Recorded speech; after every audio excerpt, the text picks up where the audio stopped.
Isabel, o, o palco é seu. Ok, muito obrigada. Deixa eu pôr aqui no modo de apresentação e no modo... Tá ótimo. Aqui, então começar. Boa tarde, o título desta iniciação científica é Casco Universal, Projeto de Arquitetura de Habitação Social. Eu, Isabel, sou autora desse trabalho e tive orientação do professor Alexandre Delijaikov e co-orientação do André Taquia. A pesquisa pertence ao recém-inaugurado Grupo de Pesquisa em Projeto de Habitação Social, que é parte do Laboratório de Projeto da Faculdade de Arquitetura, Urbanismo e Design da Universidade de São Paulo. A temática é o projeto de arquitetura pública. Inserido nela está o tema, o projeto de arquitetura de habitação social. A problemática é a falta de cultura de projeto de arquitetura pública, de onde aflora o problema, a falta de cultura de projeto de habitação social. Portanto, a pergunta da pesquisa é: como aprimorar a qualidade de cultura de projeto de habitação social? Buscando respondê-lo, o trabalho adota como objeto de estudo o casco universal. O casco universal é uma unidade habitacional de 6 cômodos, uma cozinha, uma lavanderia, um banheiro, uma sala e 2 dormitórios, que serve de moradia para agrupamentos de 4 a 5 pessoas. A sala é remanso. Todos os cômodos da unidade são acessíveis a pessoas com mobilidade reduzida, ventilados e iluminados naturalmente.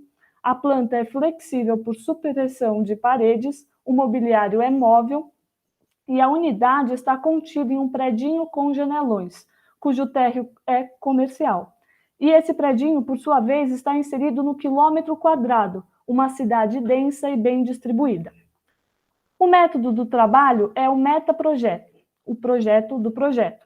Trata-se de um exercício conceitual que explora o projeto de arquitetura como método de pesquisa científica, operando em cenários hipotéticos que resultam em desenhos adaptáveis a variadas situações. O método experimentado baseia-se ainda na construção de bases, conceitos e referências do lugar do programa e da construção. O casco universal pressupõe 4 escalas interrelacionadas: a unidade habitacional, o edifício, a quadra e o quilômetro quadrado. A nível da unidade habitacional, um dos principais desafios era a sala remanso. Em oposição à sala-praça, aquela que está localizada junto à entrada da unidade e que serve de acesso aos demais cômodos, a sala remanso é um cômodo independente, que pode ser usado como dormitório no período da noite. Mesmo sem fazer da sala o espaço de ligação aos demais, convinha que o seu acesso estivesse próximo da entrada do apartamento, para desobrigar um eventual visitante a percorrer a unidade toda para atingi-la. O alinhamento entre porta da sala e porta da unidade garante também que a primeira visão ao adentrar o apartamento seja do exterior, visto a partir da janela da sala. Como cozinha e sala têm usos associados, esses 2 cômodos estão justapostos, o que torna possível a sua eventual integração, já que paredes internas não são estruturais e os pilares e instalações hidráulicas estão concentrados no perímetro da edificação. Diferente da usual cozinha-corredor, que dá acesso à lavanderia, a cozinha também é remanso. O mobiliário é móvel no sentido de que, mesmo na compartimentação máxima da unidade, as dimensões dos cômodos não induzem a uma única disposição dos móveis. Todos os cômodos, com exceção do corredor, têm abertura para o exterior. Portas e janelas estão em paredes opostas para permitir ventilação cruzada. Esse é o caso também para o núcleo de circulação vertical, com janela não apenas na caixa de escada, mas também no hall de elevadores. Para além da salubridade e da economia de energia elétrica, as janelas possibilitam a visão do céu, condição desejável para a manutenção da saúde psíquica dos habitantes. A cobertura do edifício é um terraço-jardim. O espelho d'água substitui a impermeabilização da laje e amplia o conforto térmico na edificação. As vigas de coroamento proporcionam o sombreamento dessa área e têm apelo plástico, pois incorpora o volume da caixa d'água, que seria lido como uma saliência, à envoltória da construção. A edificação habitacional é um predinho. O gabarito é de térreo mais 5 pavimentos, com comércio ou serviços ao nível da rua e 2 apartamentos em cada um dos andares subsequentes. A edificação tem janelões. As esquadrias de 1,5 m de largura são equidistantes entre si e criam amplas e uniformes superfícies envidraçadas, que, portanto, não induzem a determinadas subdivisões do apartamento. Os pilares estão destacados do corpo da edificação, deixando evidente os elementos estruturais da construção. Em contraponto à prática recorrente de reservar apenas 3% das unidades de edifícios habitacionais construídos pelo poder público a pessoas com deficiência, todas as 10 unidades do predinho são acessíveis. Defende-se, assim, a acessibilidade como direito de todas as pessoas que, provavelmente, em algum momento de suas vidas, apresentam dificuldade de locomoção. Como o predinho tem aberturas em suas 4 faces, a implantação possível é aquela do edifício isolado no lote. Foram desenhados 2 arranjos para o térreo. Em lotes internos ao quarteirão, existem 3 entradas, 2 para lojas e 1 para a área de uso coletivo dos moradores do predinho. Aos fundos fica um salão único, adequado para serviços que não dependam tanto do contato direto com a rua. Quando o edifício está na esquina, o acesso dos moradores pode ser feito diretamente pelo núcleo de circulação vertical e as lojas podem ocupar a projeção inteira dos apartamentos. A quadra é quadrada e delimitada por ruas de 20 metros de largura, cujos eixos estão distantes de 100 metros. Os lotes foram dispostos no sentido leste-oeste, garantindo incidência solar mais igualitária entre as unidades do predinho. As calçadas de 5 metros com fiação elétrica subterrânea são densamente arborizadas. A implantação do edifício em corte foi testada para inúmeras inclinações de terreno. A inclinação desenhada nessa alternativa é de 5%, o edifício em aclive está num corte e o edifício em declive está em um aterro. Por fim, chegamos ao nível do quilômetro quadrado, um lugar abstrato formado por 100 quadras, que abriga em um raio de 500 metros todas as necessidades básicas de seus habitantes. As 4 quadras centrais formam uma praça que dá acesso a uma estação de metrô. Envolvendo-as estão 12 quadras destinadas à implantação de equipamentos públicos. As 36 quadras do perímetro compõem o sistema de espaços livres, áreas cujas características físicas inviabilizam a construção, como área de leito maior de rios ou com declividades muito acentuadas. Caso implantados 8 predinhos com janelões em cada uma das 48 quadras restantes, tem-se uma densidade de 80 unidades habitacionais por hectare. Como conclusão, é importante frisar que esse é um trabalho inicial sobre o casco universal, que, portanto, não tem pretensões de ter esgotado o problema. Os objetivos de sala-remanso, acessibilidade universal, mobilidade do mobiliário, iluminação e ventilação naturais em todos os cômodos e flexibilidade da planta parecem ter sido atendidos. É preciso reconhecer, contudo, que o formato C do pavimento tipo leva a algumas desvantagens. O perímetro do edifício é excessivo, o que encarece a construção. A reentrância favorece a reverberação de ruídos de um apartamento ao outro nos cômodos de um apartamento ao outro. E, nos cômodos voltados à reentrância, a iluminação e a ventilação naturais são insuficientes e também a falta de privacidade. E, para além disso, o edifício com 4 faces com janela inviabiliza implantações do tipo geminadas. O formato C resultou de um procedimento projetual que se desenvolve da parte para o todo. Então, a justaposição de volumes de planta retangular, o volume das unidades e do núcleo de circulação, levou a um todo com reentrância. O procedimento contrário, do todo para a parte, foi testado ao longo do desenvolvimento do trabalho, mas levou ao hall de elevadores sem janelas. Então, em próximas pesquisas, o problema tem que ser novamente enfrentado e talvez alguns dos objetivos ou parâmetros iniciais tenham que ser revistos. Cabe destacar também a limitação do método empregado. Não houve tempo hábil para verificar a viabilidade de implantação desse edifício em um lugar concreto, com declividades não uniformes, em lotes não retangulares, etc. As principais referências para esse trabalho foram projetos de edificações. Dentre eles está o edifício Jaraguá e a Casa Milã, que são projetos de Paulo Mendes da Rocha. São exemplos do emprego de vigas de coroamento, no primeiro caso, e de espelho d'água na cobertura, no segundo. Também é uma referência o edifício Gemini, de Eduardo de Almeida, e o edifício Lagoinha, de Carlos Milan, porque ambos usam a sala Remanso. E, por fim, o edifício São Félix, projetado pelo escritório Bote Ruban, pelas versões de modulação de fachada, além de muitos outros exemplos que estão aqui listados. Muito obrigada. Perfeito.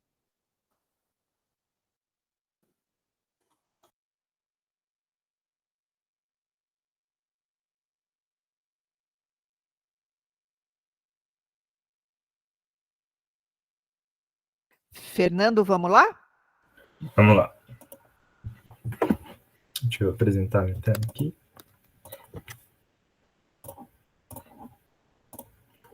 Dá para ver? Tá, pronto. Perfeito. Vamos começar, então. A minha pesquisa chama Habitação no século XXI, Modos de Vida, Trabalho e Privacidade, e foi feita sob orientação da professora Joana Mello. É uma iniciação científica sem bolsa, que começou em agosto do ano passado, e ela foi motivada principalmente, assim, pelo momento que a gente estava vivendo de confinamento extremo, novas funções aplicadas ao ambiente doméstico e novos dilemas desse espaço. Os objetivos que a gente definiu foram basicamente o estudo sobre o futuro da moradia no século XXI, bem como a mudança nas relações de privacidade dos espaços de habitação, tendo em consideração algumas questões. Para a elaboração desses objetivos, a gente estabeleceu que seria necessário desenvolver um panorama das transformações do modos de vida e trabalho e privacidade, não só nesse momento que a gente está vivendo, mas expandir essa análise para um período maior. Então, a gente pensou em começar ao longo do século XX até os dias atuais. Claro que não daria para ser uma análise muito profunda, mas seria mais uma base de sustentação para a reflexão, que é o objetivo da moradia no século XXI. Como suporte a esse panorama, a gente também definiu que seria necessário fazer uma análise das transformações demográficas que o Brasil e o mundo vinham sofrendo, assim, desde também do século passado até hoje, para entender na esfera macro como as transformações na casa, no trabalho e nessa relação de privacidade vinham acompanhadas de uma transformação mais ampla, assim, demográfica como um todo.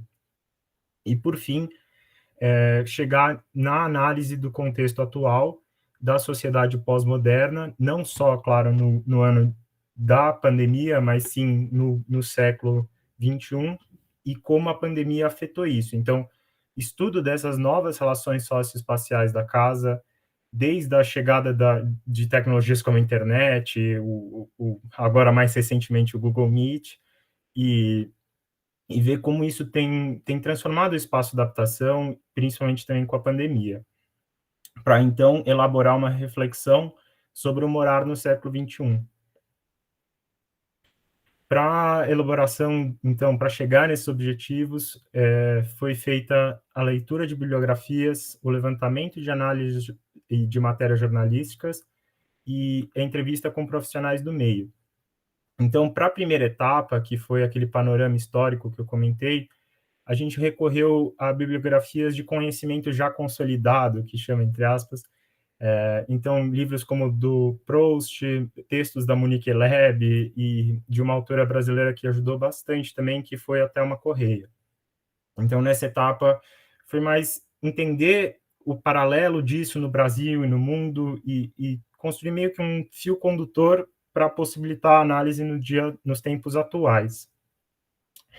Quanto à análise no momento mais recente, assim, a gente recorreu a textos tanto de autores como do Marcelo Tramontano, que tratam sobre essa nova moradia, como remodelação da moradia no século XXI, novas tecnologias no espaço doméstico, quanto às reportagens que, para o período pandêmico, como foi uma coisa muito recente, a gente entendeu como a fonte mais fiel, assim, claro, não desprovida de julgamentos e de interesses, assim, mas a fonte mais precisa nesse momento para entender essas transformações. Então, a gente recorreu à imprensa e que a gente dividiu essas reportagens em imprensa geral e mídia especializada.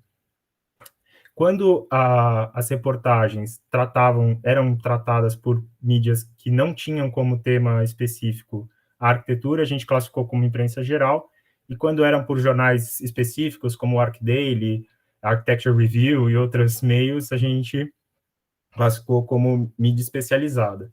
E o recorte foram 3 anos, assim, então 2019, 2020 e 2021.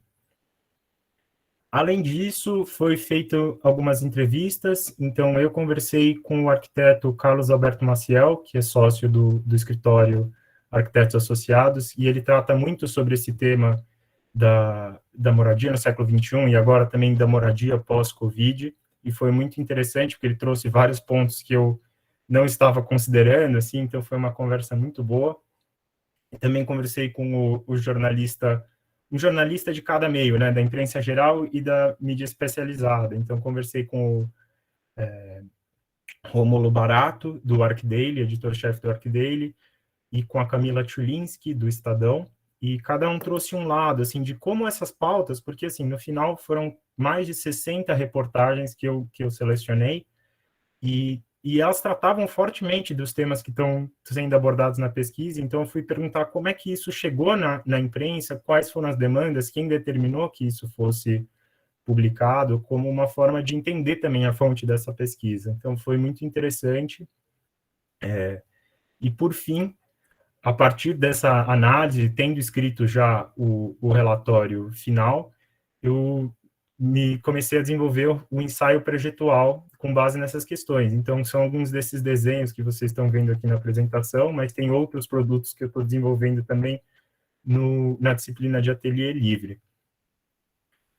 E alguns resultados e conclusões interessantes que eu cheguei com base nessas questões, são muitos resultados, são muitas análises possíveis, e é um pouco difícil, talvez, resumir em um único slide, mas eu vou tentar aqui. O primeiro tópico foram as transformações demográficas. Então, basicamente, a gente está tendo um processo de transição demográfica por conta de um envelhecimento generalizado da população. Então, no meados do século 60, algumas transformações como a pílula anticoncepcional, uma maior liberdade das pessoas na sociedade, a inserção da mulher no mercado de trabalho e também a formação de novos grupos familiares acabaram ocasionando assim uma redução mesmo das taxas de natalidade e estão causando lentamente um envelhecimento da população, que é um fator que a gente deve considerar também numa sociedade que está cada vez mais urbana. Segundo alguns dados da ONU que a gente levantou e outras instituições, países em desenvolvimento, né, ou se é que a gente ainda pode chamar assim, não sei, países como o Brasil podem atingir taxas ainda maiores de urbanização, chegando a 96%. Então, são temas que a gente tem que levar em consideração quando vai pensar essa moradia no século XXI, e até é o tema da Bienal desse ano, né, como viveremos juntos. Então, são questões que eu coloco no relatório que, claro, não dá tempo de estender aqui, mas é apenas um resumo, assim. Além disso, um tema que eu achei muito interessante foi muito latente nas reportagens analisadas, foi a necessidade de novas esferas coletivas, porque com a pandemia, a solidão, assim, cortou a principal esfera coletiva que a gente tinha, que era a vida pública, a vida na rua, o trabalho, e todo mundo sabe, né, que o Google Meets não substitui isso. Então, algumas reportagens mais para o final de 2020, começo de 2021, quando, claro que a pandemia teve seus altos e baixos, mas quando em um momento tinha um otimismo maior na pandemia, apontam a necessidade de uma esfera intermediária entre a vida pública em sua totalidade e a vida íntima em sua totalidade. Então, um espaço de transição em que você tem um núcleo de confiança, entre aspas, assim, pessoas próximas, mas não tão próximas e não tão desconhecidas, que é algo que eu procuro um pouco elaborar nesse ensaio projetual. mas que acho que ainda abre espaço para muitas reflexões. Além disso, também questões como a flexibilização das relações de trabalho. Um minuto. Obrigada. A flexibilização das relações de trabalho, o regime híbrido e também novos espaços, né, que se passou a trabalhar. Assim, muitas empresas já afirmaram que não vão voltar ao regime 100% presencial, mesmo depois da pandemia. Então, é interessante a gente trazer essas questões para reflexão. E, por fim, o dilema da produção imobiliária atual, né? Porque a gente continua construindo, mas não está muito de acordo, assim, às vezes, com a realidade que a gente está vivendo. Eu conversei até com o construtor e incorporador Mário Tibério, e ele para discutir essas questões, e eu trago um pouco disso mais no relatório final. E aqui, para não estourar meu tempo, aqui estão as bibliografias, claro, algumas delas. Então, Correia, Monique Lab e Tramontano, que serviu muito para os meus textos. E aqui, no fim, meus e-mails, o da USP e o pessoal, caso alguém tenha alguma dúvida ou queira entrar em contato. Obrigado. Muito bom. Muito obrigada. Legal, Fernando. Então, Obrigado. próximo seria a Paloma. Pode ser, Paloma? Sim.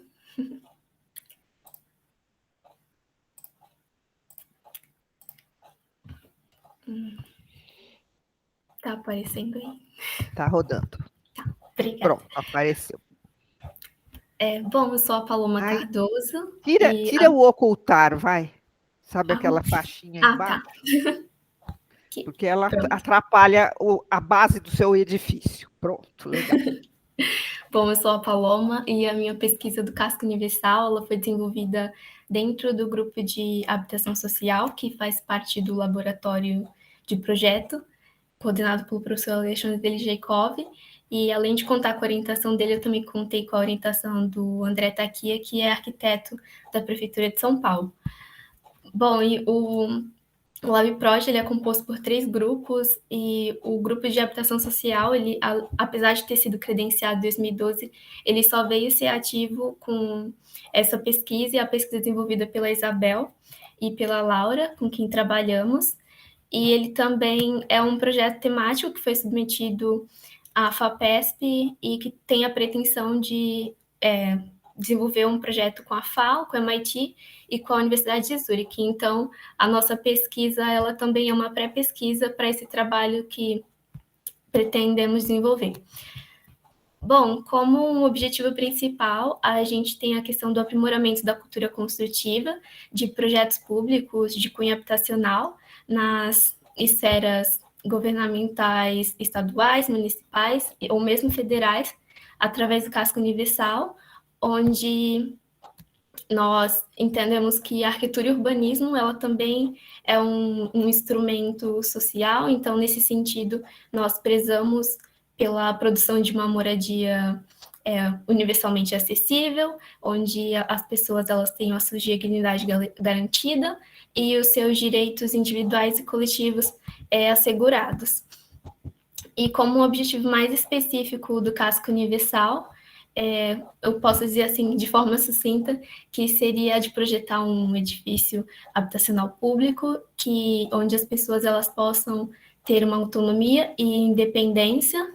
E aí, como exemplo disso, eu coloquei aqui esse croquis de situações onde determinados grupos podem sentir dificuldade de terem esses direitos assegurados, como, por exemplo, com a disposição de imóveis que interrompem, que dificultam a acessibilidade a interruptores ou mesmo a janela de fazer tarefas domésticas, e também de outros princípios como a salubridade, então a questão de garantir a ventilação cruzada, e também alguns objetivos do casco são de que essa unidade habitacional ela tem a capacidade para comportar de 4 a 5 moradores, sendo um deles cadeirante e um outro também idoso ou uma criança, procurando analisar, assim, os casos, digamos que extremos, e que esse ambiente também seja composto por sala remanso, por cozinha remanso, por 2 dormitórios, banheiro,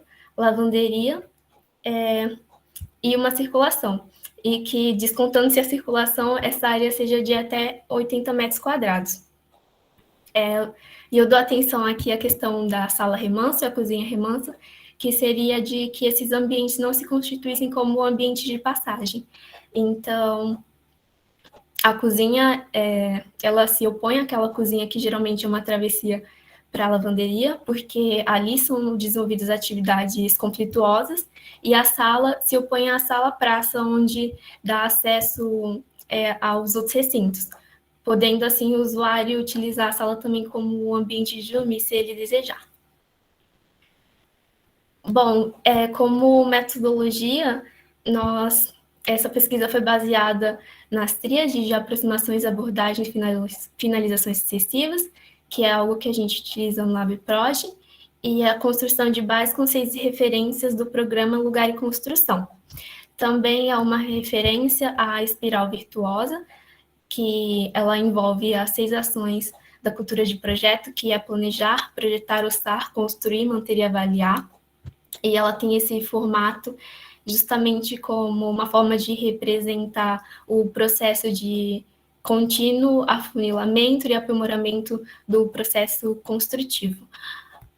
Bom, e na pesquisa nós também desenvolvemos uma série de relatórios, fichamentos, redesenhos de projetos de referência, como por exemplo, desse edifício que eu fiz o redesenho do projeto do Civil Tower, do escritório do PEI, e também utilizamos outros métodos, entre eles o de recorte de papéis, onde a gente podia estudar com mais facilidade as disposições dos edifícios e combinar, estudar melhores soluções para isso.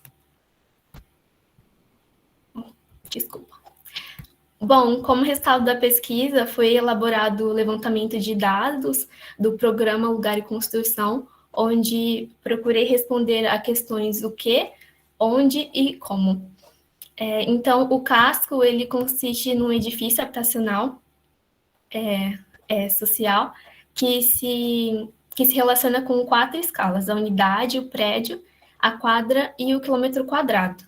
E o quilômetro quadrado, que está representado aqui, ele é uma unidade de vizinhança onde desenvolve-se as funções sociais.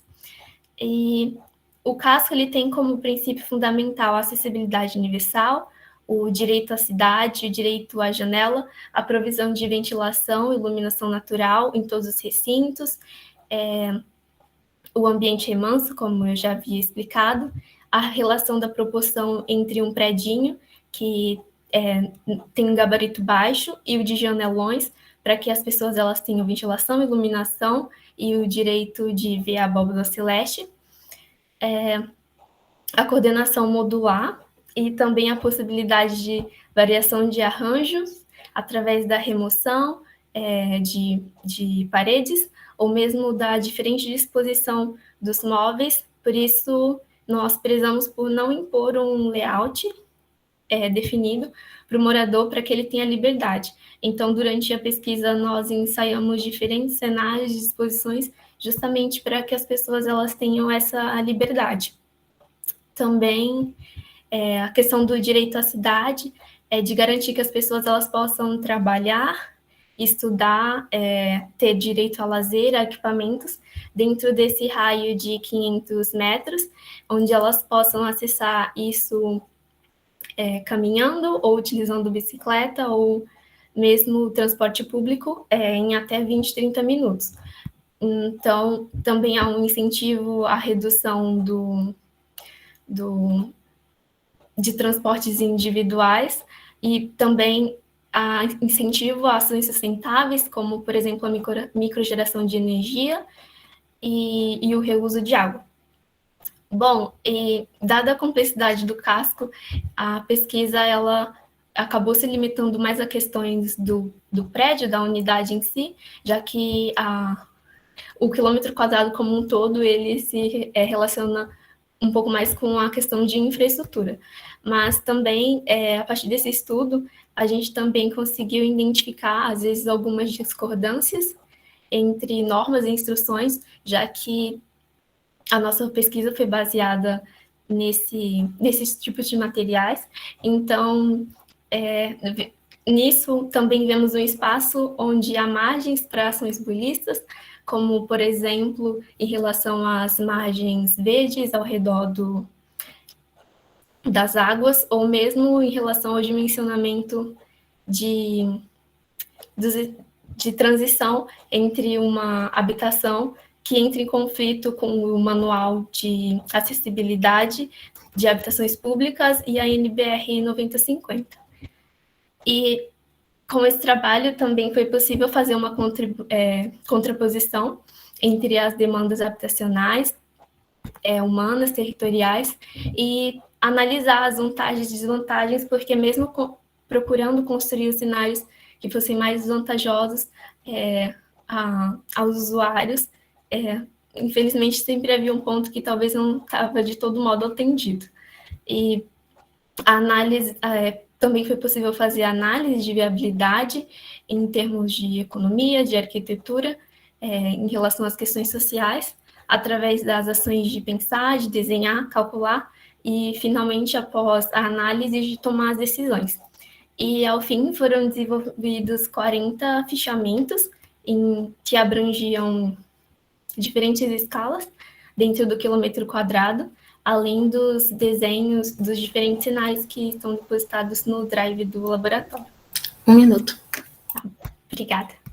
Bom, e, finalmente, como uma conclusão, foi possível desenvolver as questões específicas do lugar. Elas ainda não estavam muito consolidadas, porque a gente estava trabalhando com um cenário que não é real, mas depois de desenvolver esses conceitos, isso ficou um pouco mais claro, mas também tem uma dificuldade em relação a conciliar os diferentes conceitos, mas busca-se seguir sempre o que prioriza, que abrange de melhor forma todos eles, e foi também possível identificar que um dos maiores empecilhos para que as habitações públicas produzidas no momento não seguirem tais princípios são a questão da disponibilidade de terra e de investimento, e, finalmente, que a construção do casco ela poderia ser uma grande contribuição para a sociedade e também para o meio ambiente. Bom, e aqui estão algumas das principais referências que eu utilizei. Muito obrigada pela atenção de todos.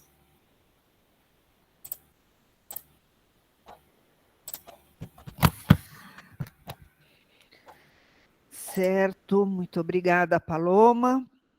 Então, passamos ao Bruno.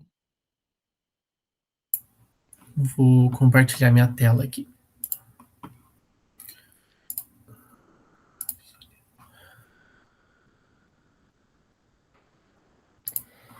Vocês vão me dar licença 1 minuto que eu vou acender a luz. Tudo bem.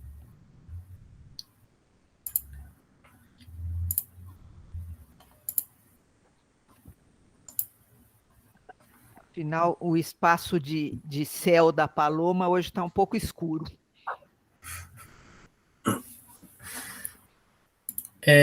Já está compartilhando? Está todo mundo conseguindo ver? Sim.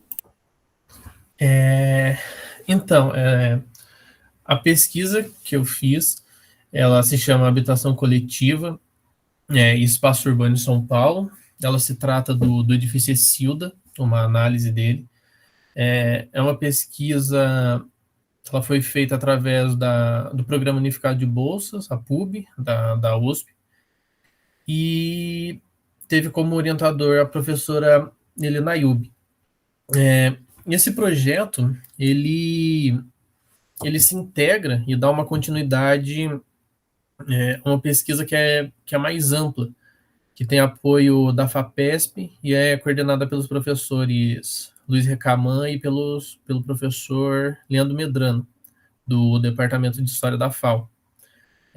Esse projeto da FAPESP ele também tem a participação da professora Helena Ayub, da professora Marta Bogier e do professor Milton Braga, do Departamento de Projeto, também da FAO. Esse estudo mais abrangente, ele é dedicado ao estudo de projetos habitacionais que foram construídos na região metropolitana de São Paulo. E o intuito dessa pesquisa é buscar um subsídio para bases para o ensino de projeto no geral, mais especificamente para as disciplinas que têm como desafio o projeto de habitação coletiva. Então, começando aqui, como objetivo principal da pesquisa, teve como, vamos dizer aqui, principal eixo, assim, a elaboração de uma descrição e análise crítica do projeto do edifício Exilda, que é de 1948, e foi projetado pelo arquiteto e ex-professor da FAO, Abelardo de Souza. Aqui do lado tem uma imagem do fotógrafo de arquitetura Leonardo Finotti, de uma das fachadas do edifício. Também teve como objetivo identificar a repercussão do projeto na crítica, tanto da época quanto ao longo do tempo, na crítica especializada. A realização também, identificar também os materiais gráficos existentes que tem sobre a obra, planta, corte, elevação, vistas. Também identificar as principais alterações que tiveram tanto no edifício quanto ao redor dele e que impactaram no projeto. Elaborar também uma crítica histórica do projeto e uma crítica espacial num contexto histórico, social e arquitetônico, tanto mais abrangente como no país e mais localizada como em São Paulo.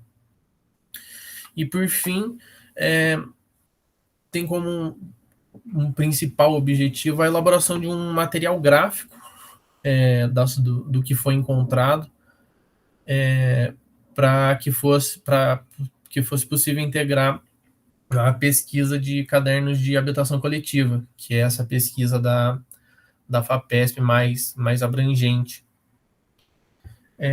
Com os métodos e procedimentos da pesquisa, a gente começou com uma revisão bibliográfica, buscando como a gente começou no início da pandemia, então toda essa pesquisa ela foi feita por meio digital. Então, em sites da biblioteca da USP,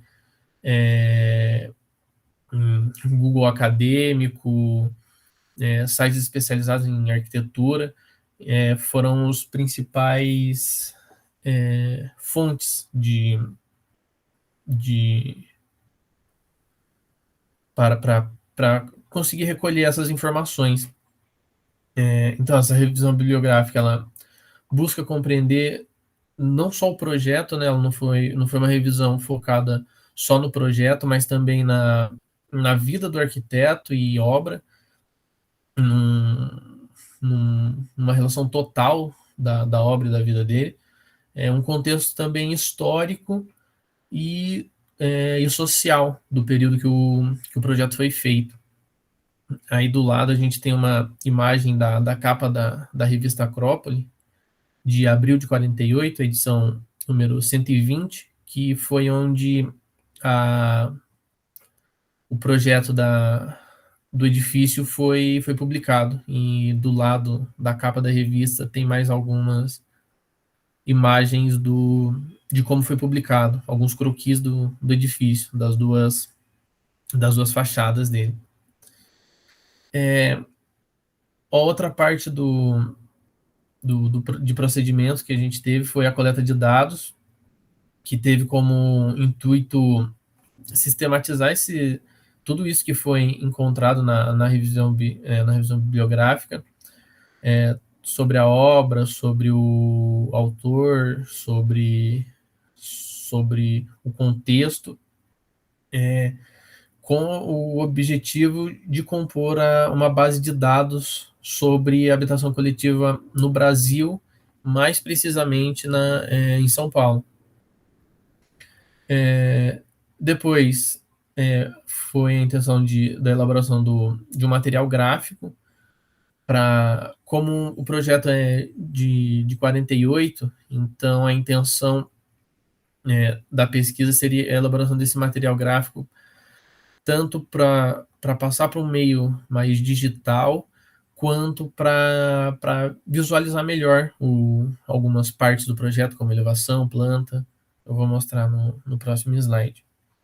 E, além disso tudo, por fim, né, uma análise gráfica do que foi produzido e do que foi encontrado, para tentar compreender as soluções e os métodos que foram utilizados no projeto e, consequentemente, tentando entender como era projetado na época em que o edifício foi construído. Então, como resultado,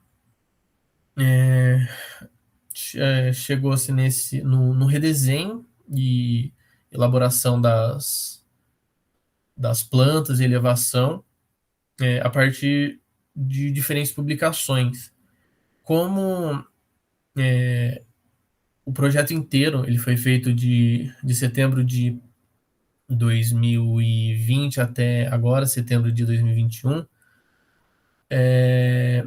a biblioteca da FAO estava fechada, então não foi possível ter acesso aos desenhos técnicos oficiais, assim, ter presencialmente eles em mãos. Então, para a elaboração dessas peças gráficas que estão na tela, eu usei, para a elevação, no caso, foi usado aquela primeira imagem que eu mostrei como base, e para a elaboração das plantas foi utilizado como referência as plantas presente na publicação da revista Acrópole. 1 minuto. Nossa, tá bom. Obrigado. E como outra análise, outro resultado, foi a análise aprofundada da importância do projeto no contexto arquitetônico de São Paulo e no contexto da obra do arquiteto. Aqui do lado, nas plantas, tem a setorização dos ambientes. No pavimento térreo, por exemplo, o projeto original foi concebido com 3 lojas, com fachada ativa, mas hoje ele dá lugar a uma agência bancária. E como conclusão, a gente chega no que foi pretendido inicialmente, que foi a elaboração das pranchas gráficas, e também foi possível do estudo mais aprofundado da vida e da obra do arquiteto, do Abelardo de Souza, e foi possível compreender a importância do projeto do edifício no contexto mais geral da obra dele, que como uma mudança no modo de projetar dos edifícios da época, dos edifícios residenciais, com espaços mais amplos e com uma maior integração entre eles, entre os cômodos. E também foi possível a sistematização das informações a fim de compor os bancos de dados de análise, que com a intenção de servir como futuras consultas de estudos por estudantes, pesquisadores, arquitetos ou simplesmente curiosos. E aqui algumas das referências principais do trabalho. É isso, obrigado.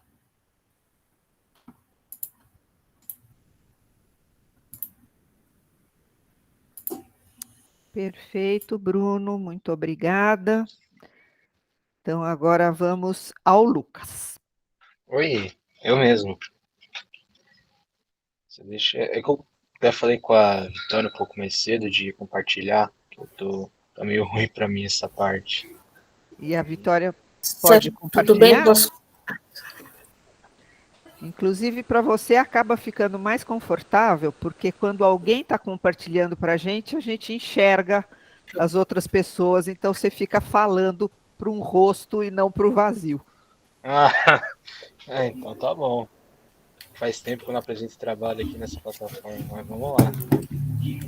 Certo, eu posso compartilhar para você, Lucas? Claro, pode compartilhar Sim. já. Ah, certo. Eu vou só desligar minha câmera, vou deixar só o microfone ligado. Maravilha. Então, apresentar.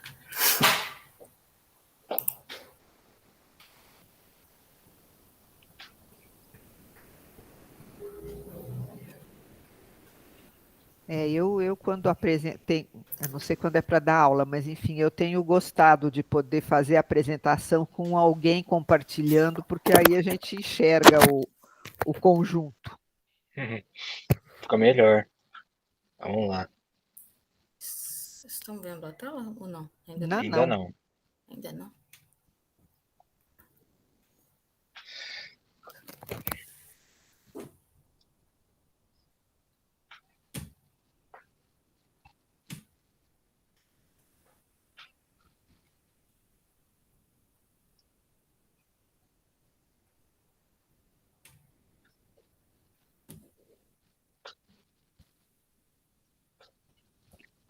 Show. Agora foi.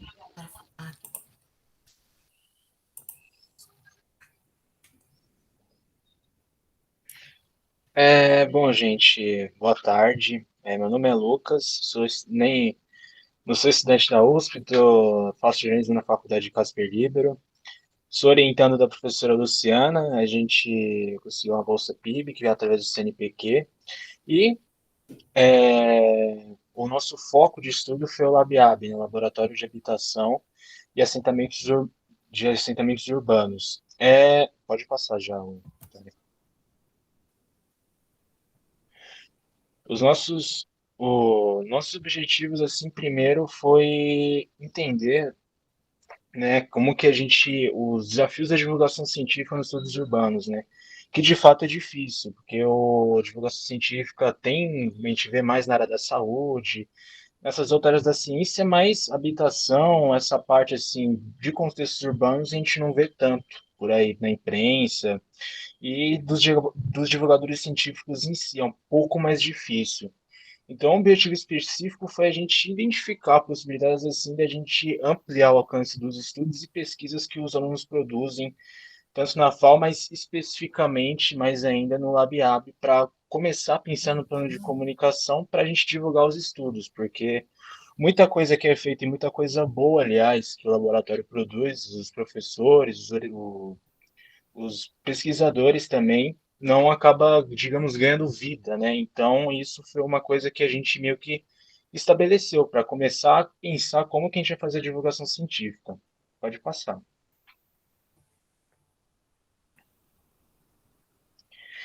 E os nossos métodos e procedimentos foi, primeiro, eu entender, né? Eu que sou totalmente fora da área de arquitetura e urbanismo, começar a ver um pouco mais dessa área, né? A professora, ela primeiro pediu para eu começar a ver um pouco, ler o livro da Hermínia, conversas com ela também, com a professora Luciana, para entender um pouco mais de arquitetura, para a gente pensar, né, que a gente não poderia já pensar na divulgação científica sem eu entender primeiro como que é a arquitetura em si, a arquitetura, os estudos urbanos, já que essa é a parte difícil, né, você entender para depois traduzir para as pessoas de fora o que é cada coisa, o que é um estudo, que é um estudo que o LabIAB fez, que algum aluno, pesquisador, porque para entender, para traduzir, primeiro passo antes disso é saber do que você está falando.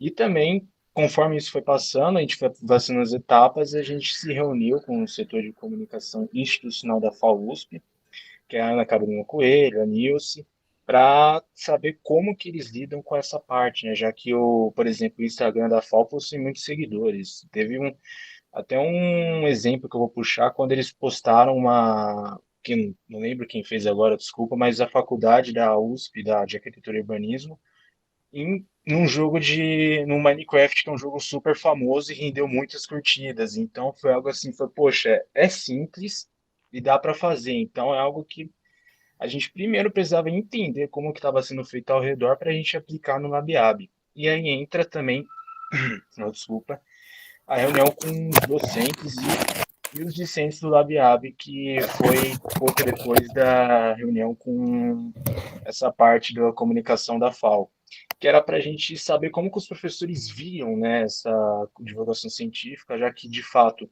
não é o que a gente fala tanto, então os professores da FAO, do LabIAB em si, não sabiam como fazer, né? Então é algo que, inclusive, é normal, porque né, não é requisitado, né? Só é requisitado quando algum veículo vai lá, pega alguma aspa de algum professor falando de algum projeto, então não é obrigação. Obrigação é o que já é feito, são os conhecimentos produzidos, os feitos e tudo mais.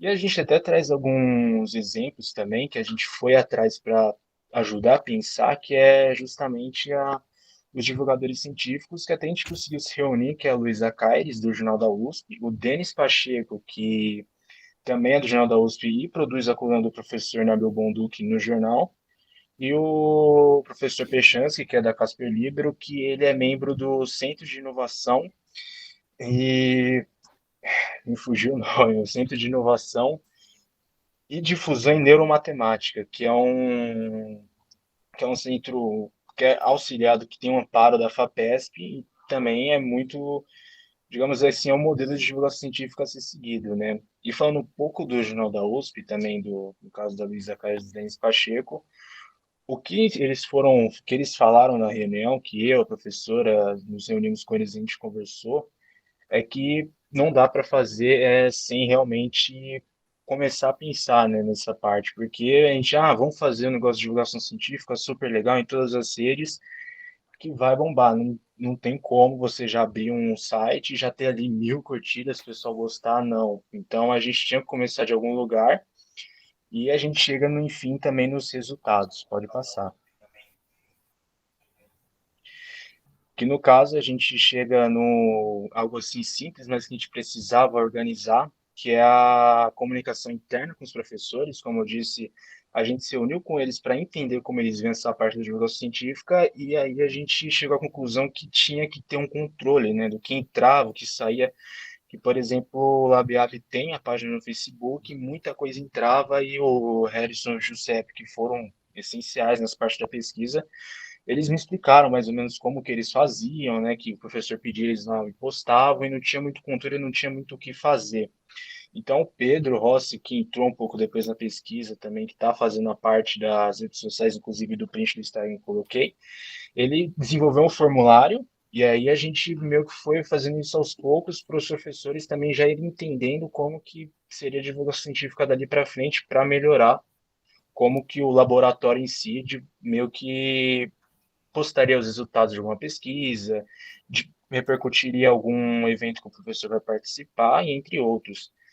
Então, a melhoria na comunicação interna, que é o primeiro passo, foi fundamental, porque aí a gente tem mais o controle do que entra e o que sai, porque a gente, às vezes, o Giuseppe, ele me falava que muita coisa, às vezes, o professor, 7 horas da manhã, já pedia e já não sabia muito o que fazer, então é algo que, com programação e assim, mexendo um pouco no algoritmo das redes sociais, que é justamente o lugar onde a divulgação científica acontece, é algo que você acaba também beneficiando e muito a página que você quer estar postando, que no nosso caso é o LabIAB.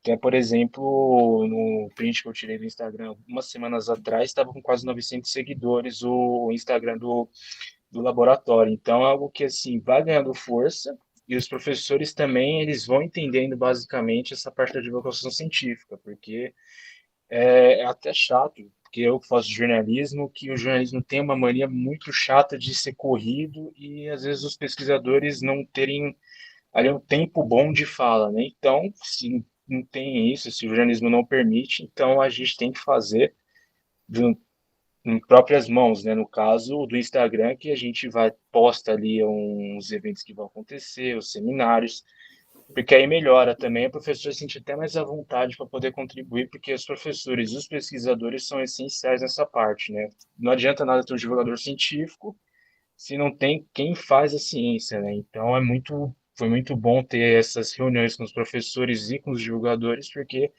dali a gente já meio que colocou um pontapé inicial para a gente. Pode passar. E aí as conclusões que a gente viu que a importância, a cultura da divulgação científica é importante, né, meio que criar essa cultura dos professores, deles serem os protagonistas junto com os pesquisadores, porque, como eu disse, são eles que produzem ciência, né? Então, eles que vão saber falar do que eles fizeram, das produções, dos feitos deles. E a comunicação interna também foi essencial, né? Que agora lá nos grupos pelo menos um grupo que eu tô, do LabIAB, que os professores mandam a pesquisa através do formulário que está no site, né? Então, tem um controle melhor, o professor entende mais já essa importância de ter a divulgação científica em si. E também das mídias e redes sociais, que o LabIAB também, além do Instagram, que eu não coloquei o print ali, porque não consegui deixar meio que visível, porque ia ficar muita coisa, mas no Facebook e no Twitter também tem páginas já estão sendo geridas, e a gente vai conseguindo aos poucos já fazendo um plano de comunicação algo mais eficiente, que assim os professores sintam vontade de participar e também tenham uma boa divulgação para as pessoas de fora entenderem basicamente o que está sendo feito na faculdade, que é o mais importante. Pode passar.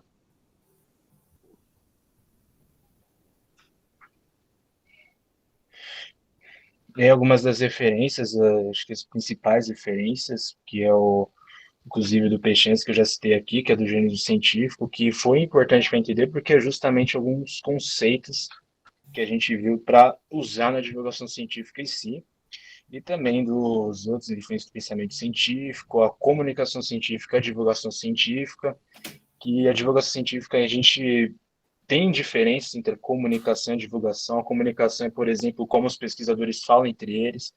Se, por exemplo, há um ano atrás, um médico vai falar com outro sobre a diferença entre uma vacina de RNA e a vacina de vírus inativado, que agora tem esse assunto, eles vão falar o linguajar deles, mas como que eles vão falar isso para o pessoal de fora? Aí que entra o divulgador científico, que ele vai meio que explicar o que que é cada um, o que que é um vírus inativado, o que que é um vírus de RNA, como que ele tem que ser armazenado. E a gente até trouxe esse exemplo aqui porque ele está um pouco mais em alta, e aí eu acho até importante, porque a comunicação científica, a divulgação científica é onde a gente meio que também consegue diferenciar cada um. A comunicação, a gente tem a conversa dos professores, ali como eles comunicam, mas a divulgação que é o importante, que é quando vai sair para o pessoal de fora entender o que é cada pesquisa, o que é cada feito. E é isso. Perfeito. Muito bom. Então, agora passamos aos comentários. Regi, você quer começar? Pode ser? Posso sim, Manu. Bom, em primeiro lugar, cumprimentar a todos os presentes, a professora, a Isabel, o Fernando, o Lucas, o Bruno, a Paloma, a Rose lá no Videofal. Prazer vê-los.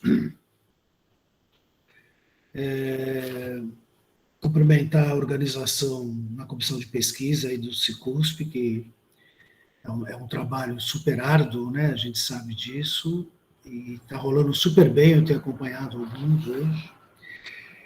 E dizer o seguinte, que eu gostei bastante de ver como vocês estão desenvolvendo pesquisas e como estão sendo agrupados os interesses. Essa mesa agrupa um interesse sobre habitação do interesse social e traz, por exemplo, no caso da Isabel e da Paloma, um invólucro de pesquisa maior, né? Um plano de pesquisa maior, e isso é uma construção importante da gente ter na escola, na estrutura de pesquisa, porque permite a quebra do terrível isolamento que é o que o pesquisador sente, né?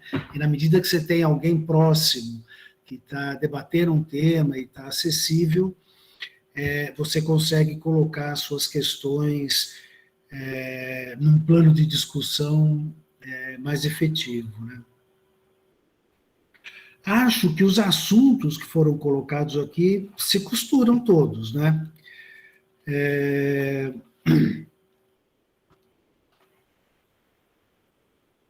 quando a gente está falando no trabalho do Fernando, da habitação do século XXI, isso tem uma tangência explícita com a questão do casco que as meninas apresentaram, né? Quer dizer, nós estamos no mesmo assunto, olhando com detalhamentos que foram apresentados isoladamente aqui, mas que, no fundo, vão juntando no mesmo caldo aí de pesquisa. Todos os projetos têm referências aí com o movimento moderno, com o olhar do movimento moderno na construção do edifício. E eu gostei bastante da exposição de vocês. Acho que me impressionou a Isabel com um texto límpido e claro, que durante a exposição parecia que ela tinha ensaiado esse texto várias vezes, né? Falou assim... Ensaiou! Falou como uma locutora ali de uma perfeição e deu para a gente entender bastante coisa. Claro que sinto falta de olhar o relatório completo das pesquisas, porque a nós fica o desafio de entender esse árduo trabalho, que é um trabalho longo que vocês estão fazendo e que é exposto em 10 minutos e que a gente pode ler num mini resumo, né? Resumo de um resumo. Mas acho que tem umas coisas importantes quando a Isabel fala que um dos pressupostos do corpo de pesquisa é a falta de cultura de projeto, e depois a Paloma fala da cultura construtiva, e a gente vai aproximando essa leitura para uma questão que é a cultura que entende a habitação de interesse social, né? Que é essa cultura mais ampla e que escapa, inclusive, da mão do arquiteto, porque é como a gente percebe a questão da habitação de interesse social no país. Daí é como o governante percebe, como o usuário percebe, né? Qual é a percepção dessa cultura de habitação de interesse social?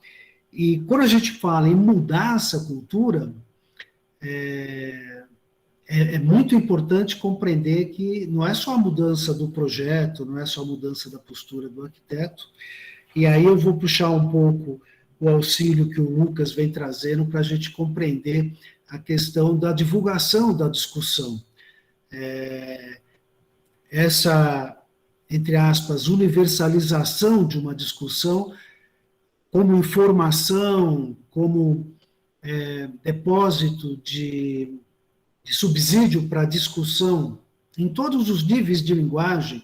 O Lucas falou várias vezes da linguagem específica, científica, a cifrada, mas a importância de trazê-la para uma linguagem que seja de fácil absorção.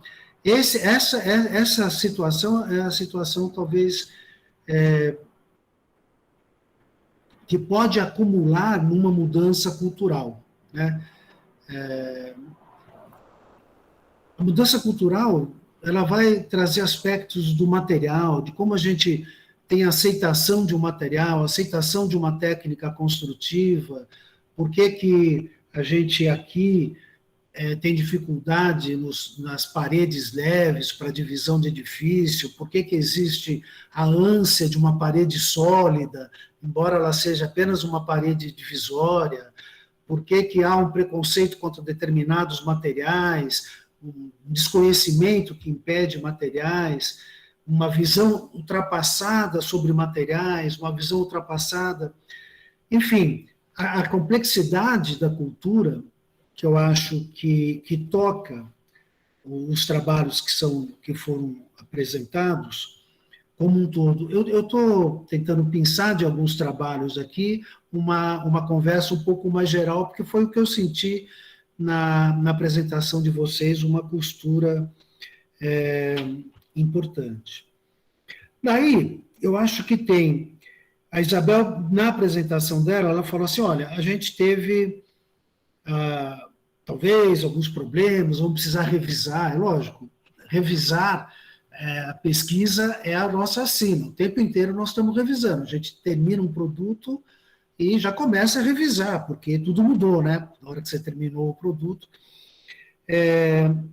E acho que tem uma coisa para o casco, mas também para a especulação que o Fernando está fazendo com a habitação do século XXI, quer dizer, quando a gente está colocando projetos, pegando lá o que a Isabel falou, talvez a gente tenha feito um projeto mais caro, que não seja muito econômico, acho que foi uma coisa mais ou menos assim que você falou, talvez não dê, em virtude da implantação que a gente colocou com o pátio, com a abertura central, não dê para a gente ter casas geminadas, ter paredes geminadas.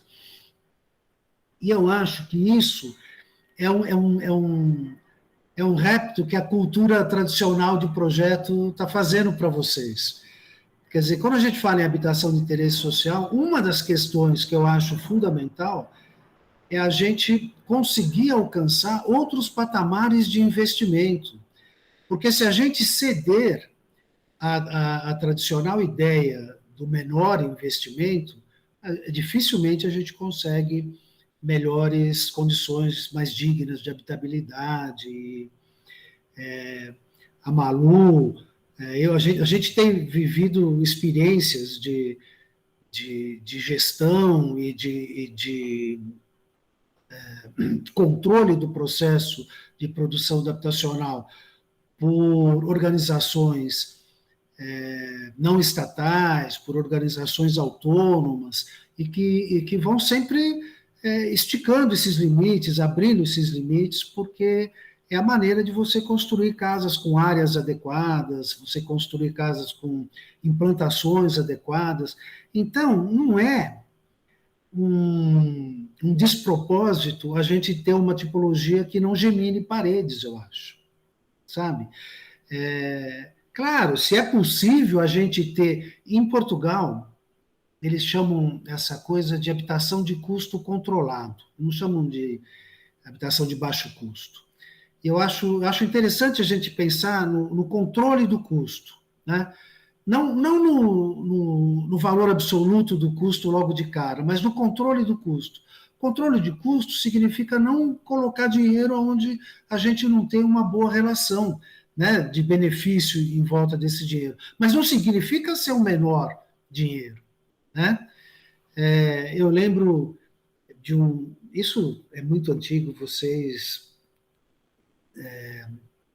mas há uns 30 anos atrás, em Berlim, pesquisas nos RUFs, nos ENRUFs, nas novas construções habitacionais, explorando como poder fazer aproveitamento de água, e daí, bom, então você tem mais 5 mil, não eram euros, mas 5 mil euros aqui para você investir nesse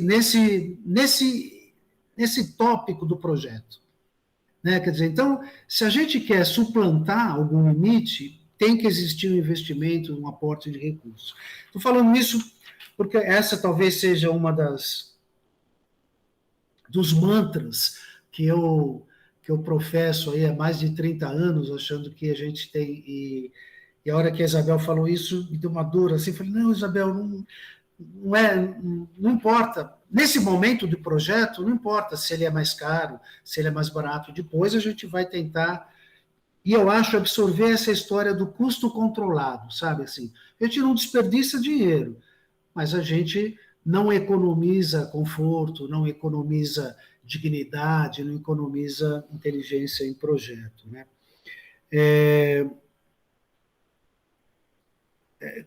A Paloma, e entenda também o que eu estou falando, pegando o exemplo da Isabel, nas questões que você falou. Agora, quando você traz para o aspecto da cultura construtiva, né? A Isabel falou muito do projeto, você traz para o aspecto da cultura construtiva, a gente pensa nesse processo inteiro, e vocês estão trabalhando com Delija, e claro que vocês estão pensando no projeto feito no ambiente público, mas e como é a produção da construção? Ela será, o casco universal é pensado numa produção pública, ou a gente pensa nessa produção numa organização desse pensamento, né, do metaprojeto, de como a gente vai organizando o projeto do projeto, como a gente organiza isso com interfaces com outras organizações, né? Então, uma organização de capital privado não necessariamente é uma organização que seja uma organização que esteja especulando com o território, que esteja especulando no processo construtivo. Né? O capital privado pode estar numa organização autônoma e que está... Como a gente pensa em processos construtivos que possam ser absorvidos? Quer dizer, como que a gente impacta a transformação da cultura construtiva na mesma ordem, ou em ordem similar, um impacto da cultura de projeto, porque é tudo isso que vai mudar essa absorção cultural. Então, eu estou falando coisas que vocês, ouvindo vocês falarem, a minha cabeça começou a efervescer um pouquinho com essa... Porque quando a gente pega ali a especulação sobre a moradia no século XXI, que é o detalhe que o Fernando está se aproximando, que vocês também se aproximam, né? Há sempre um impacto, eu acho, numa tensão entre a duração de uma construção, a duração de uma habitação, a duração de uma construção, de uma forma geral, e a duração das tecnologias, como a gente trabalha com as tecnologias, né? E esse impacto, por exemplo, naquela abóbada que a gente fez lá no canteiro experimental, que hoje a abóbada tem um pouco mais de 10 anos, né? 12 anos, acho, a abóbada lá do Laboratório de Culturas Construtivas. Quando a gente estava fazendo aquilo, eu criei uma série de canaletas no perímetro ali, para a gente poder passar os cabos de informação, de telefonia, e hoje elas são casinha de formiga, tal, porque não existe mais cabo, a gente está fazendo tudo... Bom, como é que a gente prepara a nossa construção para se manter viva com uma evolução? Tem um pesquisador que mostra, eu mostro isso, não, mas acho que é só na pós, acho que é na graduação, mas não sei, mas tem um gráfico que mostra assim, a vida humana, a duração da vida humana, e depois a duração das tecnologias embaixo. E tem um momento, lá no início do século passado, que a vida humana durava esse intervalo e a tecnologia durava um pouco mais que a vida humana. Significa que a estratégia de vida do seu avô cabia direitinho na estratégia de vida do seu pai, não precisava mudar quase nada.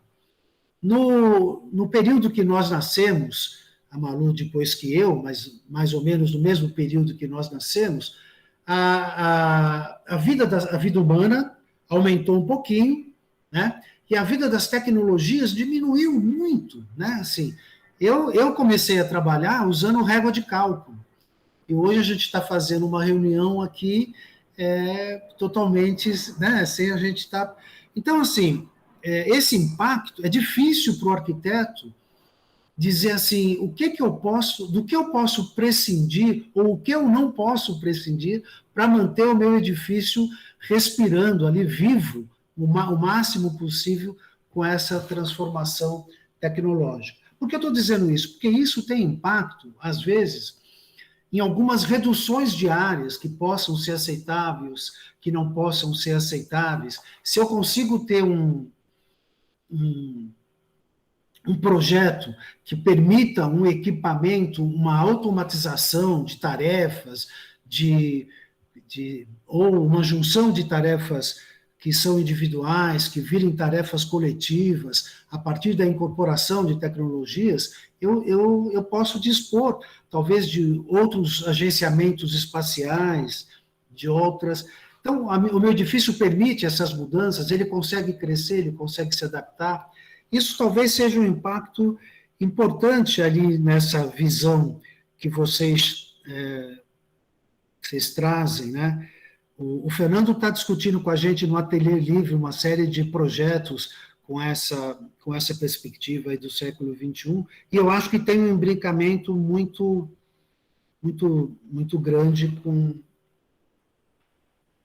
a questão da tecnologia. Me parece que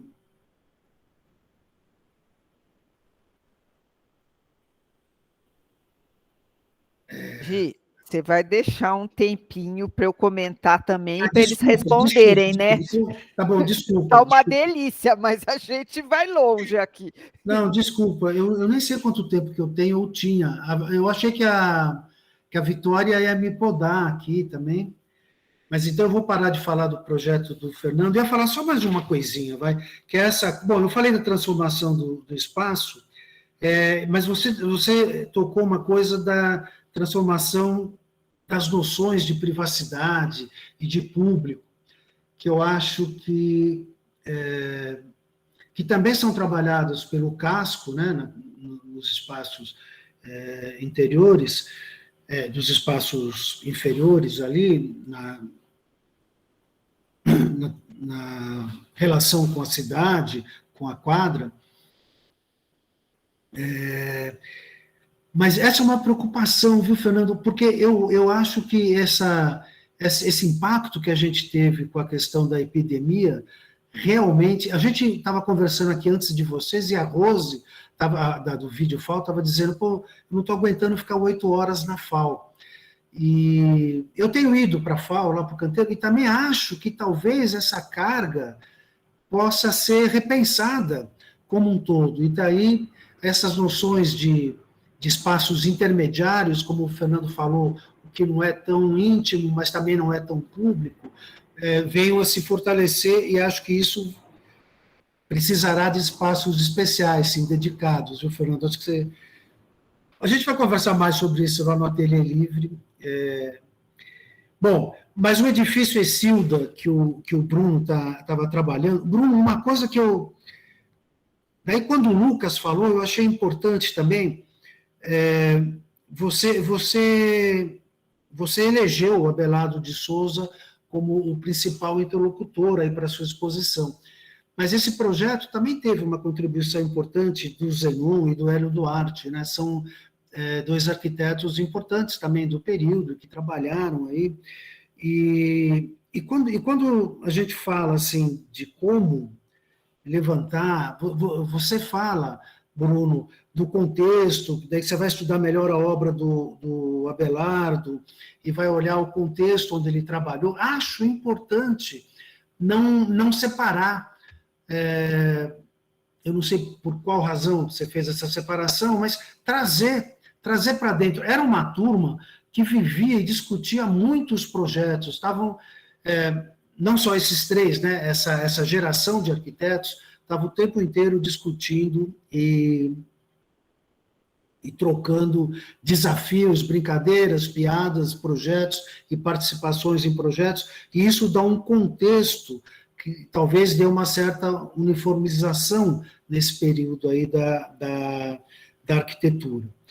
Bom, o Lucas trouxe para a gente, fiquei morrendo de inveja do que o LabHab está fazendo, de estar com uma pessoa especializada em comunicação. Vou chamar o Lucas lá para o Laboratório de Culturas Construtivas, também para você conversar com a gente lá. É só escrever como Bolsa Pub, viu? Mas, de uma forma geral, finalizando para Malu, eu achei a exposição de vocês clara, achei que vocês entraram muito dentro do assunto que vocês estão pesquisando. É uma pena que a gente não tenha tempo para conversar muito. Acho que vocês entendem claramente, como pesquisadores, a diferença entre hipóteses que vocês levantaram e resultados que vocês chegaram, podendo refinar isso com as dificuldades. A gente sempre fala dos acertos nas pesquisas, né? Se eu tivesse mais tempo, eu estaria explorando as dificuldades, acho que a Malu vai fazer isso, as dificuldades que vocês, porventura, encontraram, e todos vocês me pareceram apaixonados pela relevância do estudo que vocês estão fazendo. Então, eu tenho que agradecer a oportunidade de ter podido ouvir a exposição de vocês aqui nesse evento do Cicusp. Obrigado, desculpe por me estender, Malu. Imagina, é que o problema é o seguinte, quando for 6 horas, eles botam a gente para fora, porque entra a próxima turma. Então, essa a crise. Então, eu, na verdade, ia começar a minha fala exatamente com o que você terminou, que é o seguinte, é uma delícia ver apresentação de iniciação científica, porque todo mundo se envolve com muita emoção e com toda certeza. Olha o vídeo dizendo às 17h50 ela expulsa a gente daqui. Então, é isso. Então, enfim, tentar meio rapidamente aqui, mas então, o primeiro ponto é esse. Eu acho que parabéns, está todo mundo muito entusiasmado, acho que vocês estão num caminho de envolvimento super interessante. Agora, em termos, vamos dizer, das implicações, do que isso significa, da inserção do trabalho de vocês na produção de arquitetos e urbanistas, eu acho que o Regi já deu um panorama que eu não vou nem entrar por aí. Ele sabe que eu assino embaixo quase tudo que ele fala em geral. Então, nesse pacote, vocês podem... Estou contempladíssima. Mas é o seguinte, a gente, tratando-se de iniciação científica e de que supostamente estamos trabalhando com pesquisa, eu queria incidir um pouco na questão da metodologia, de como é que vocês estão trabalhando e onde é que vocês vão chegar. Porque é o seguinte, a iniciação científica é vista como a porta de entrada para um universo que é o da pesquisa, e que ela tem uma dimensão tanto, vamos dizer, mais objetiva e palpável daquele trabalho que a gente faz, que então é quando você está trabalhando com um projeto, que o teu projeto é uma investigação, ou quando você vai para uma área puramente de pesquisa, e que a pesquisa e o resultado da pesquisa é o teu objeto, não é propriamente o projeto. Então, acho que nesse sentido, a gente teve basicamente 3 blocos de situação aqui. Da Isabel e da Paloma, que estão trabalhando com o projeto. Então, o próprio projeto como investigação. E eu acho que isso, no campo do reconhecimento da ciência ou de toda... Enfim, nesse amplo campo chamado pesquisa, a pesquisa em projeto tem grande dificuldade de se expressar coletivamente. Então, eu acho que todo o trabalho que o Deli já tem feito de tentar criar alguma metodologia, uma entrada, um foco, é extremamente importante e eu acho que cabe a vocês extrapolarem e andarem nesse sentido, que é um pouco diferente de, por exemplo, a pesquisa que o Fernando e o Bruno estão fazendo, que de alguma forma está vinculado ao campo da história, onde toda a base metodológica das ciências sociais dão um reforço para você entender isso. Então, por exemplo, quando o Fernando vai buscar característica da transformação demográfica, ele está usando elementos de uma pesquisa em ciências sociais, e que faz parte desse escopo que a gente vai entender. Então, o grande drama da pesquisa em arquitetura e urbanismo é que a gente não tem uma tradição, vamos dizer, de um corpo conceitual, como existe metodologia científica, seja para a área médica, seja para a saúde e seja para as próprias ciências sociais, e a gente um pouco recorre a esse arsenal disponível para construir alguma coisa que faça sentido no nosso campo. Então, eu acho que das falas apresentadas aqui, vocês veem que tem um instrumental diferente entre o que as duas meninas, a Isabel e a Paloma, estão usando e o que o Fernando e o Bruno fizeram. E que a inserção do Lucas, o que ele está apresentando, ele não está propriamente fazendo pesquisa em comunicação, ele está procurando dialogar com o que é o trabalho científico no nosso campo e o que é a possível divulgação. Eu acho que, enfim, o Regi falou que quer um para mim também, eu acho que essa foi a grande sacada da Lu, que é o seguinte: vamos pensar em como é que a gente se comunica com o público, sai da bolha, e que não seja uma coisa com cara de propaganda, porque daí também é mal para caramba. Então, eu acho que esse trabalho que o Lucas está desenvolvendo é fundamental, como é fundamental a pesquisa em si, porque não adianta nada você fazer coisas incríveis e que você não consegue dizer para os outros como é que está, né? Então, isso só para dar um panorama, e que aí eu deixaria algumas perguntas para vocês, que se vocês quiserem responder, respondam, se não quiser, é para ficar para pensar, mas é o seguinte: primeiro, qual é a grande questão da sua pesquisa? O que você está querendo descobrir? O que você está querendo acrescentar ao conhecimento que o mundo já tem hoje? E outra, se você acha que você chegou lá e que passos você deu nesse sentido.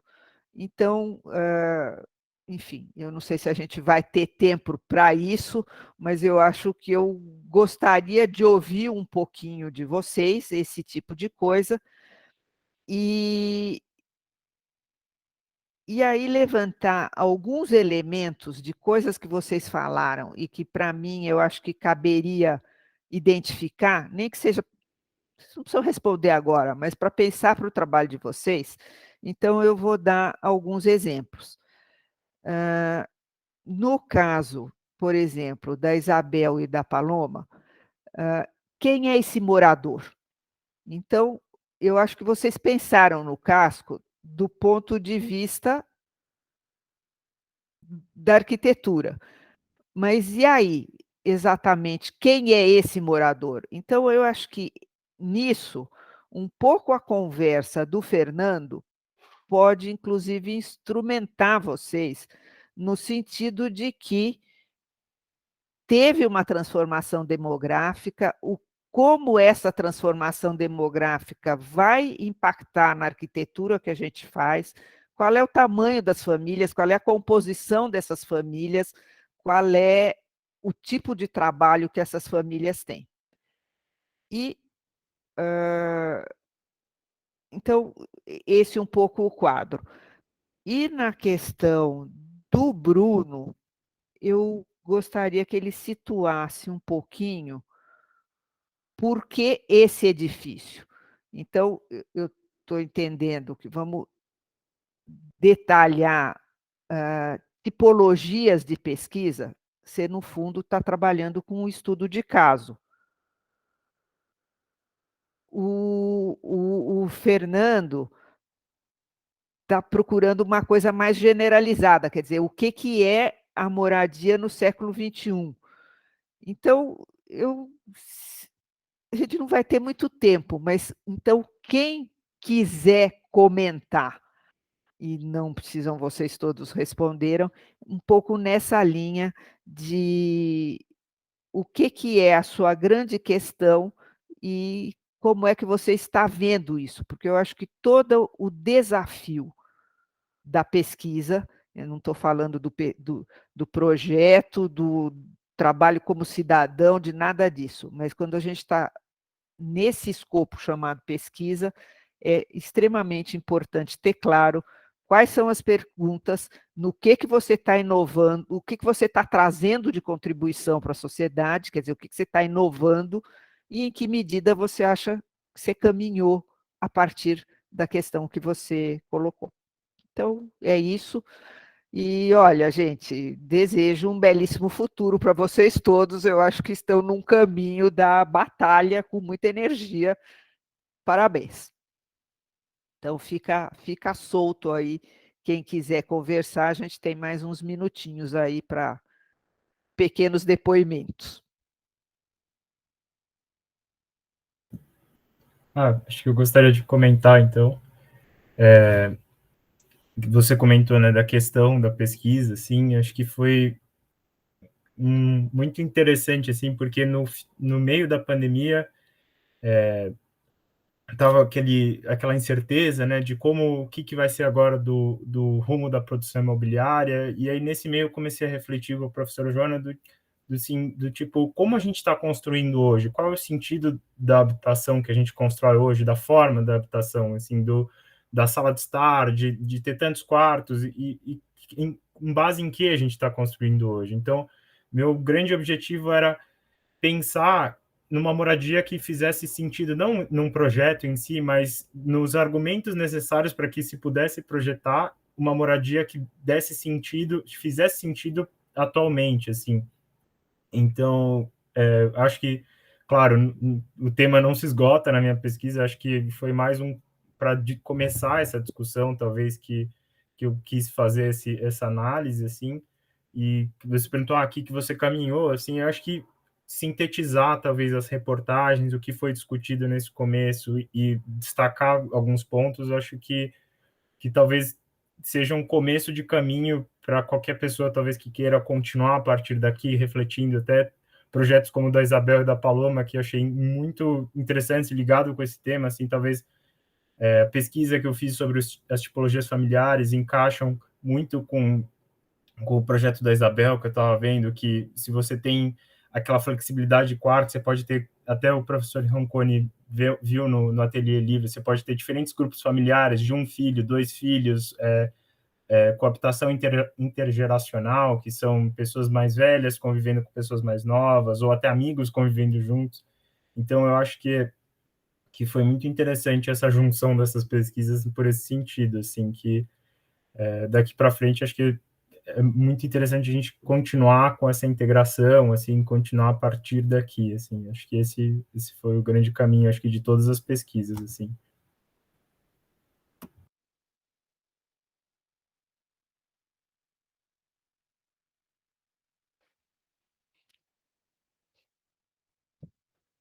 Hã? A Isabel está se segurando aí. Vai lá, Isabel, fala aí. O outro eu aposto que você ensaiou, mas então agora vamos lá, diga. De coração, pronto. Não, achei muito interessante essa pergunta de quem é esse morador, porque eu fiz questão de falar agrupamentos de 4 ou 5 pessoas, porque me incomodou, ainda que na planta a gente ensaiou com camas de solteiro e camas de casal, mas a ideia era que os 2 dormitórios fossem dimensionados para aquela situação que demanda mais espaço, que são 2 camas de solteiro soltas da parede, soltas e separadas entre si. Então, acho que a gente até colocou a cama de casal, pensando em um agrupamento em que tem pessoas casadas, sei lá, juntas, mas e até a gente, no quarto de casal, pensou na questão de poder ter também uma criança recém-nascida, mas a ideia era que isso é um agrupamento, então esse quarto de casal pode muito bem acomodar camas de solteiro, mesmo se você quiser, então, colocar essas camas na parede, porque a gente queria que você pudesse colocar a cama onde você quiser. Se você quiser mudar a cama, você pode, porque a dimensão do cômodo não induz a um único tipo de disposição dos móveis. Mas você consegue colocar, inclusive, mais gente dormindo. A própria sala pode acomodar gente mais a gente tinha pensado moradores temporários, né? Que é muito comum você acabar, agrupamentos acabarem Recebendo. tendo que abrigar alguém por um tempo, por algum período, assim. Então, acho que no começo eu fiquei meio, nossa, mas a gente está pensando uma moradia no século XXI para um casal e 2 filhos, que coisa estranha, mas não, não é bem isso. E realmente, da planta ser flexível, a gente estava, inclusive, a pesquisa de uma pesquisadora do LabProj, que está no grupo de equipamentos públicos e que agora está vindo para o grupo de habitação social, que ela está pensando nesse casco universal, como que como que a gente adapta isso, adaptar para outros usos. Então, se esse casco universal no futuro não for ser mais habitação, for ser uma escola, for ser escritório, como que ele faz? Ele funciona também para isso? Então, acho que é um pouco isso. Não sei se respondi muito, mas... E a grande questão da pesquisa, acho que é realmente fazer habitação digna, né, para todo mundo, tipo, que as pessoas têm direito de poder... O imóvel deveria ser só a construção, a pessoa tem direito de poder mudar o mobiliário, a pessoa tem direito de conseguir olhar o céu da casa dela, de ter ventilação, iluminação natural, que inclusive tem impacto na saúde física e mental da pessoa. Então, e também ter direito de quebrar uma perna, de envelhecer e precisar de uma cadeira de rodas, ou nascer com uma condição que te faz andar numa cadeira de rodas e conseguir, de forma independente, viver. É um pouco isso.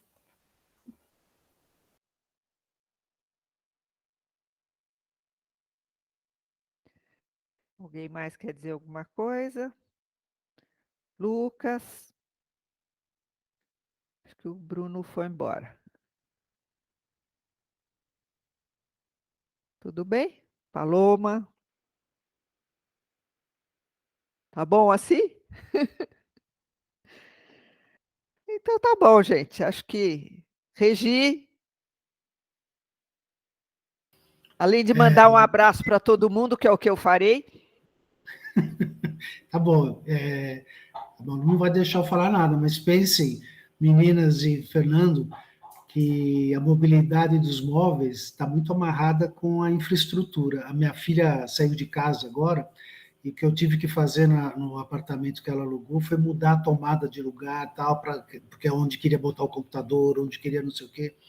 E isso tem sempre uma interface com a história de custos, desenvolver equipamento. Chama alguém de design para pesquisa também, que pode ajudar bastante.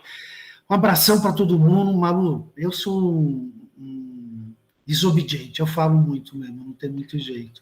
Mas eu Mas vou é me uma corrigir, delícia. eu vou me corrigir, prometo. É uma Obrigado delícia. e um abração para todos. Malu, prazer te ver, viu? Digo o mesmo. Certo? Pessoal, e é isso. Felicidades e vamos que vamos. Deixa eu ver que Obrigado, tem umas professor. mensagens aqui. Deixa eu ver o que o povo andou pondo. Muito obrigada, Isabel. Gente, é isso. E qualquer coisa. Lembrei. Último comentáriozinho que eu vou fazer. Que assim, eu acho que foi muito legal que nessa sessão teve pessoas, vocês têm orientadores diferentes e são de áreas diferentes, que eu acho que dá para fazer essa troca e vocês verem um pouco da questão metodológica, como um trabalha, como o outro trabalha. A sessão anterior que eu estive, eram todos orientandos do Delija. Então, a conversa fica mais restrita, porque todos eles já conversaram muito entre eles. Então, eu acho que foi muito bacana a gente ter essa oportunidade de ter essas visões diferentes, que com certeza acrescentaram para todo mundo. Certo? Então, tá bom. Muito obrigada, professores. Felicidades, Parabéns, gente. pessoal. Muito obrigada. Obrigado, Tchau. Vitória. Aliás, Muito imagina obrigada. se eu continuar. Obrigado. Vitória, ó, ponha óculos escuros que você não vai aguentar até as 8 horas da noite. Ela está desde as 8 da manhã olhando para esse raio dessa telinha. Eu vi ela já lá com o Arthur, nas primeiras mesas. Olha, sobrou tempo, tá vendo? Iam botar a gente para fora às 17h50. Você tem mais 9 minutos, então, Regina. Vamos te ouvir. Oba! Não. Tchau, só estava provocando. Tchau, gente. Tchau. Tchau, tchau. Tá bom, gente. Tchau, Um tchau. abraço. Obrigada. Tchau. Até mais.